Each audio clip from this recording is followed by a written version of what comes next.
mother's burden and a son's rebellion. The father who does not teach his son his duties is equally guilty with the son who neglects them. Confucius.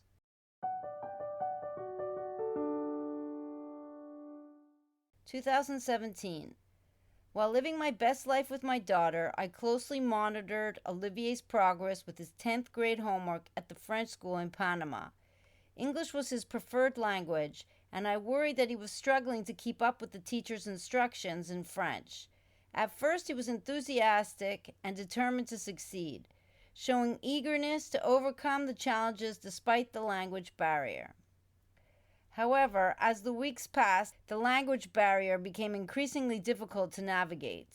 Each time he misinterpreted an instruction or failed an assignment, it chipped away at his confidence, and only a few months into the school year, he gave up. This manifested in outbursts during class and a lack of cooperation, leading to conflicts with his teachers and classmates.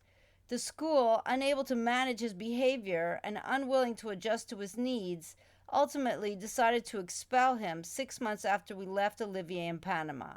After the expulsion, I arranged for Olivier to stay with Melanie on the farm with her boyfriend, who had joined her from France. Meanwhile, Pierre had moved in with his girlfriend in a nearby village and went to work on the farm during the day. I hope this arrangement will give Olivier a fresh start, away from the pressures of the French school and closer to his family, who understood his setbacks. Without school, Olivier stayed up all night watching movies and slept all day. Pierre was angry that he was not helping on the farm, but he didn't do anything to change the situation. "Pierre, you aren't just a father during the day," I told him emphatically during one of our phone calls. "You don't just hang up your father hat when you go home to your girlfriend. Please help Olivier find his way." However, Pierre ignored me and the situation didn't change. Recognizing that I was likely Olivier's best hope for academic success, I arranged for him to join us in New Zealand. 10 months after Emilie and I had left Olivier in Panama, Pierre dropped him off at the airport to reunite with us. Olivier was 17 when he arrived in Wellington, with straightforward goals: make friends, have fun, and find a girlfriend, not necessarily in that order. Although initially he wanted to go to China, he felt bitter about missing out on his high school years and was determined to make up for it in New Zealand. I undertook the challenge of motivating a rebellious boy to attend school and achieve passing grades. While it felt like a losing battle, my determination was unwavering. I was resolved to win the war. I wrote to his teachers daily, diligently seeking updates on his homework, and then relentlessly hounding him to get it done. All my attention shifted to Olivier, while Emilie quietly retreated once again, further deepening her resentment toward her brother. In the mornings, I would anxiously check my emails, hoping for positive updates from Olivier's teachers. On one particular tough morning, after reading a disappointing message, I collapsed on the floor of our room, overcome with sobs and the pent-up stress of feeling powerless. "I just want to write the papers myself," I wailed, lying on the carpet. My reliance on Olivier to complete his work left me feeling utterly helpless. As I lay there, tears streaming down my face, Emilie, in her deadpan manner, stepped over me to head out the door in order to make it to class on time. Despite my persistent efforts to communicate with the school through emails, calls, and visits, his teachers continued to view him as an apathetic and difficult student. I arranged appointments for him to see the school counselor, but he failed to show up. I tried to convince them of his true interest in learning and his fundamentally good nature, but they didn't believe me, and they eventually stopped helping him despite my earnest pleas. Amidst this turmoil, my mother took the opportunity to remind me of all the trouble I had put her through during my own teenage years and how I made her suffer. "I remember when I got called into the principal's office and he had a pile of notes you forged to excuse yourself from school," my mother remarked. It seemed to me that she took a perverse pleasure in witnessing me deal with the trials of raising my own child. I tried to make myself feel better by defending myself. "Olivier isn't just a reflection of me. He also carries traits from his father," I said, "which amplifies his rebelliousness exponentially. His learning disabilities, combined with the physical pain in his joints, the constant ringing in his ear, and the chronic stomach pains, affected his concentration and increased his feelings of helplessness. Olivier's issues were not just academic, but a constant battle against his own body and mind, leaving him feeling trapped and desperate for relief. The mounting pressure and sense of failure likely made Olivier feel isolated and misunderstood, deepening his resentment toward the situation he was forced to endure. In my attempt to empathize and show him that I understood his suffering, I unintentionally enabled his bad attitude. My leniency further reinforced his negative behavior towards his teachers at school, his sister, and me. As an educator, mother, and sister, Priscilla stood by me, offering invaluable help and support during this difficult time with Olivier. She shared practical strategies like effective communication techniques and resources for teenage counseling. Priscilla took pride in raising 7 children, a blend from her 2 marriages and the relationship she rekindled with her high school sweetheart. She knew how to foster a sense of responsibility in them. She trained them to actively participate in household chores, cooking, and cleaning. In Kiwi culture, after high school graduation, there's a tradition for young adults to rent a flat with friends, where they hone their skills in independent living. Priscilla called this flatmate training and took pride in their dexterity, especially in cleaning the bathroom.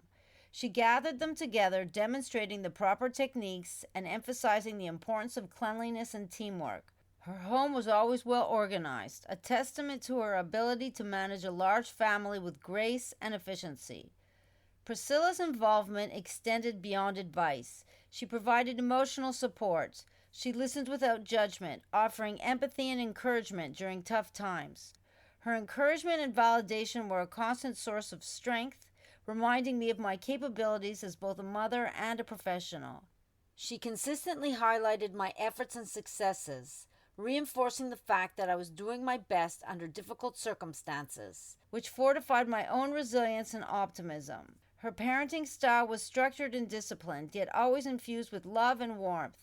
She seamlessly integrated her children from her several marriages into a cohesive family unit, implementing systems and routines that ensured that everyone had a role in the household. Her remarkable ability to balance the demands of a large family with her career as a teacher was truly inspiring. I deeply admired how she managed to raise her children with such ease, making it seem effortless. In contrast, my experience with Olivier was more problematic, especially when it came to instilling discipline and structure.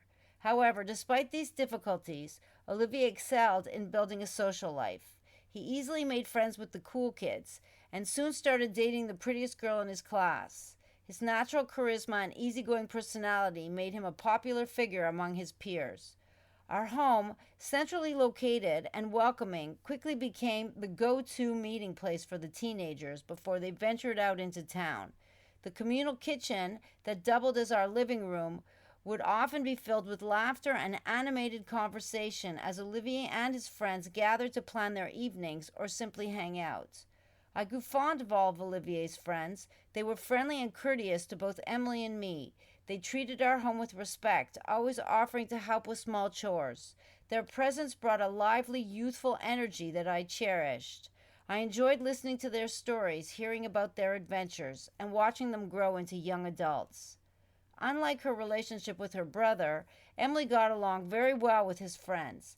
They were kind to her and didn't take advantage of her generosity, and Emilie enjoyed their company too. They included her in their activities whenever appropriate, making her feel valued and part of the group. To foster a sense of connection, I hosted pizza parties on Friday nights. Emilie took charge of making the dough, and the boys were responsible for the sauce. Together, they each crafted their own personal pizzas in our communal kitchen. These gatherings not only strengthened the bond among Olivier's friends, but also allowed Emilie to share her culinary skills, which she enjoyed immensely. In addition to these pizza nights, Emilie found great joy in baking and sharing her cakes and cookies with the neighbors. However, her efforts to distribute the baked goods were often undermined by Olivier, who would sneak in behind her back and eat what she had reserved for others. One evening, while I was at the Tuesday Salsa Social, I received a message from a concerned neighbor. An argument between Emilie and Olivier had escalated to a boiling point. Emilie, in a fit of rage, had punched the table with all her strength, nearly breaking her hand. I rushed home to find Emilie in tears, clutching her throbbing hand. I sat next to her, trying to calm her down and address her pain. "He did it again," Emilie cried, her voice trembling with anger and agitation, tears streaming down her face as she held her injured hand. "He ate all the cookies I baked for everyone," she continued, visibly upset and shaking with rage. I took her hand gently to assess the damage. "I know, sweetheart. It's incredibly upsetting when he doesn't respect your efforts," I said sympathetically. She sniffled, trying to wipe away the tears. "They were for the neighbors. Why does he always do that?" she cried. I took a deep breath, trying to find the right words to soothe her. "I'm so sorry, Emilie. It's not fair and it's not right," I agreed. "But you know," I continued carefully, hoping to provide some guidance for future conflicts, "punching a pillow or venting your frustrations into something softer can help you avoid hurting yourself." She looked at me, her eyes still filled with tears. "But it's so hard, Mama. I get so angry and I don't know what to do." "We'll try to remember, okay?" I urged her.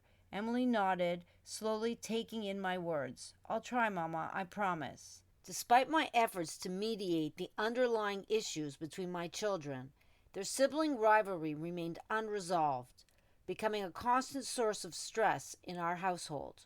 Emilie's resentment toward Olivier's behavior, combined with his inability to recognize how his actions affected his sister, created an ongoing cycle of conflict that left me caught in the middle. Seeing Olivier surrounded by a supportive and fun-loving group of friends was heartwarming, and it eased some of my worries about his hardships at school. However, I was saddened to see the one-sided nature of his interactions with his sister, and I didn't know how to fix it.